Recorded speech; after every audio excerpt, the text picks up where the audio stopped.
నాన్న, నాకు నా జీవితం ముఖ్యం నాన్న. మిమ్మల్ని నేను ఎంత ప్రేమిస్తున్నానో రాజును కూడా అంతకంటే ఎక్కువే ప్రేమిస్తున్నాను నాన్న. మీరెందుకు నాన్న నా ప్రేమని మీరు ఎందుకు అర్థం చేసుకోవట్లేదు? పెళ్ళయ్యాక ఆడపిల్లకు ఇద్దరి మీద మాత్రమే నమ్మకం ఉంటుంది. ఒకటి మీ మీద, తరువాత తాళి కట్టిన భర్త మీద అని అనగానే, ఏటి రూపా, అప్పుడే నీకు మొగడైపోయాడా? అంటే నీకు నీ తండ్రి అక్కర్లేదా? ఎందుకలా మాట్లాడుతున్నారు అత్తయ్య? మీకంటే భర్త లేరు, మీరు మావయ్యని వదిలేశారు. ఇక ఈ ఇంట్లో ఉన్న అందరినీ కూడా అలాంటి పరిస్థితే మీరు చేస్తున్నారు. ఏంటి రూపా, నువ్వేం మాట్లాడుతున్నావో నీకేనా అర్థమవుతుందా? మీరే చెప్పండి అత్తయ్య. మీరు మావయ్యని మీరే కదా వదిలేసింది. ఇక ఆ తర్వాత నాన్నకు అమ్మని కూడా దూరం చేశారు.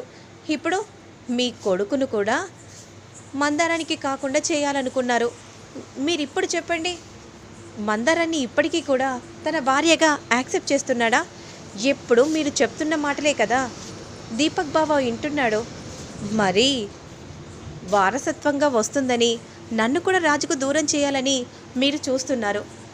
నాన్న, మీరు చెప్పండి నాన్న, ఇది కరెక్టేనా నాన్న? ఎందుకు నాన్న కూతురి జీవితం గురించి మీరెందుకు ఆలోచించట్లేదో నాకు అర్థం కావట్లేదు. అటు తిరిగి ఇటు తిరిగి వీళ్ళేంటి నా మీద పడ్డారు అని విజయామిక కోపంగా అనుకుంటూ చూస్తూ ఉంటే, అవును పెద్దయ్య, ఒక క్షణం మీరు ఆలోచించండి పెద్దయ్య. ఎందుకంటే మీ అందరి అంగీకారంతోనే మేము ఒకటి కావాలని అనుకుంటున్నాం పెద్దయ్య. అలాంటప్పుడు మీరు మా ప్రేమని కూడా మీరు అర్థం చేసుకోండి పెద్దయ్య అని అంటూ ఉంటే, అవును నాన్న, ఎందుకు నాన్న మీరెందుకు ఒక ఆడపిల్ల జీవితాన్ని ఎందుకు నాశనం చేయాలని చూస్తున్నారు? ఎవరో బయట అమ్మాయి గురించి పెద్ద మనిషిగా వెళ్ళి తాళి కట్టించిన మీరు మీ కూతురి గురించి మీరు ఎందుకు ఆలోచించట్లేదు? అమ్మ రూప, ఎందుకు ఆలోచించడమ్మా అన్నయ్య? కానీ ఎందుకు బాబాయ్, మరి ఎందుకు ఆలోచించట్లేదు? ఏమైపోయింది? నాకేం అర్థం కావట్లేదు. మీకు కోపం ఉంది రాజు మీద కాదని, అత్తయ్య మీదే అని నాకు తెలుసు నాన్న. మరి అలాంటప్పుడు ఎందుకు నాన్న ఇలా ఎందుకు చేస్తున్నారు? రాజు ఏమన్నాను నాన్న? ప్లీజ్ నాన్న, రాజు ప్రేమను అర్థం చేసుకో. ఏటి రూపా, నా తమ్ముడు ఏదో నీ ప్రేమను అర్థం చేసుకున్నట్టు అలా మాట్లాడుతున్నావేంటి? విజయాంబిక, ఆపుతావా? ఇదంతా నీ వల్లే జరుగుతుంది విజయాంబిక. రూపరాజు విడిపోవడానికి కారణం కూడా నువ్వే. అసలు ఇంట్లో ఉండి ఇలా చిచ్చులు ఎందుకు పెడుతున్నావు? నాకు ఆయనకి, రూపకు రాజుకు ఇలా విడదీయాలని చూస్తున్నావు? ఓ, వారసత్వంగా వస్తుంది, అలాగే నా కూతురికి కూడా గతి పట్టాలని అనుకుంటున్నావా? ఎందుకు ఇలా చేస్తున్నావు? చెప్పు విజయాంబిక, చెప్పు. అసలు నీకు ఈ ఇంట్లో ఉండే హక్కు లేదు, నాకు ఈ ఇంట్లో ఉండే హక్కు ఉంది. నువ్వు మాట్లాడే హక్కు అంతకంటే లేదు.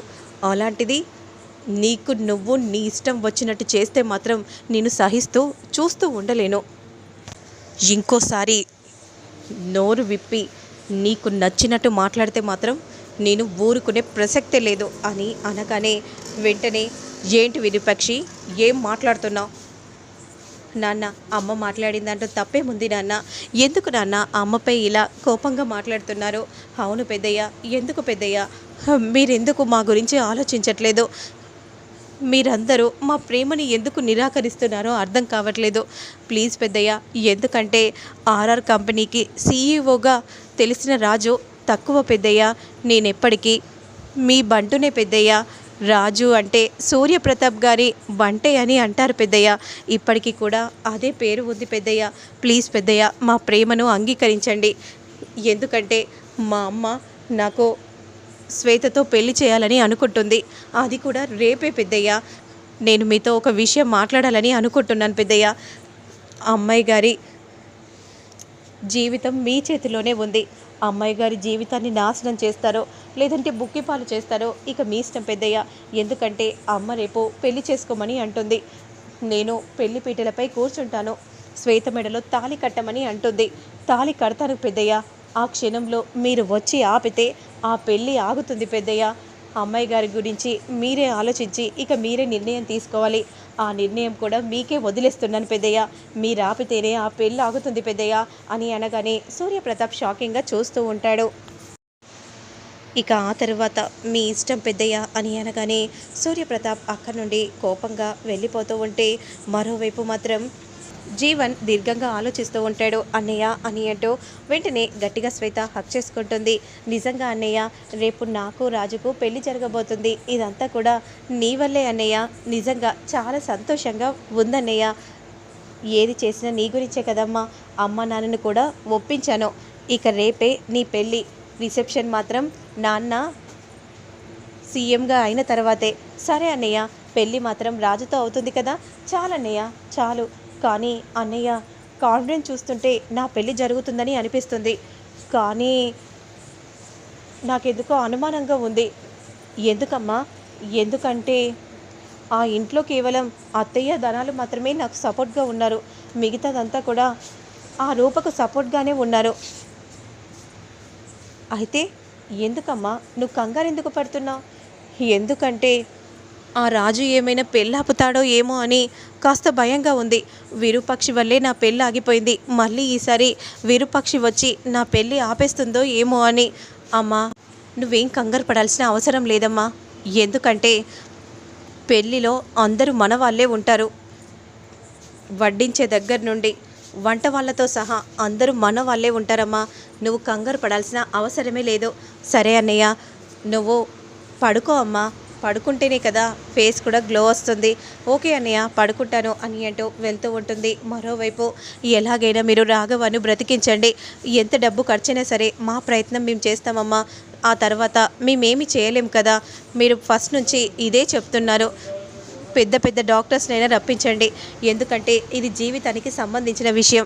అయితే మీరు దేవుడిపై ఆధారపడాలి. మేమేం చేస్తామమ్మా అని అనగానే వెంటనే వినాయకుడి ముందు నిలబడి విరూపాక్షి ఇలా అంటూ ఉంటుంది. నా బ్రతికే ఇలా అయిపోయింది. 23 సంవత్సరాలుగా సూర్యకి నేను దూరంగా ఉన్నాను. ఇప్పుడు నా కూతురు పరిస్థితి కూడా అలాగే కాబోతుంది. అలా కాకుండా నువ్వే చూడు, వాళ్ళిద్దరినీ ఒకటి చేసిన నువ్వు ఇద్దరిని కూడా అందరి సమక్షంలో ఒకటి చేయి దేవుడా. నేను ఇదే కోరుకుంటున్నాను. రాఘవాని బ్రతికించు. ఎలాగైనా రాఘవ సాక్ష్యం చెప్పాలి అని విరూపాక్షి వేడుకుంటూ ఉంటే మరోవైపు రాజు ఫోన్ చేసావు. అమ్మాయి గారు, నేను అలా ఎందుకు మాట్లాడానంటే నాకు తెలుసు రాజు, నువ్వు చెప్పాల్సిన అవసరం లేదు. నాన్న ఎలాగైనా ఆపుతారనే కదా. అలాగే కదా, అందుకే కదా అన్నావు. ఆ మాటలన్నీ విజయాంబిక వింటూ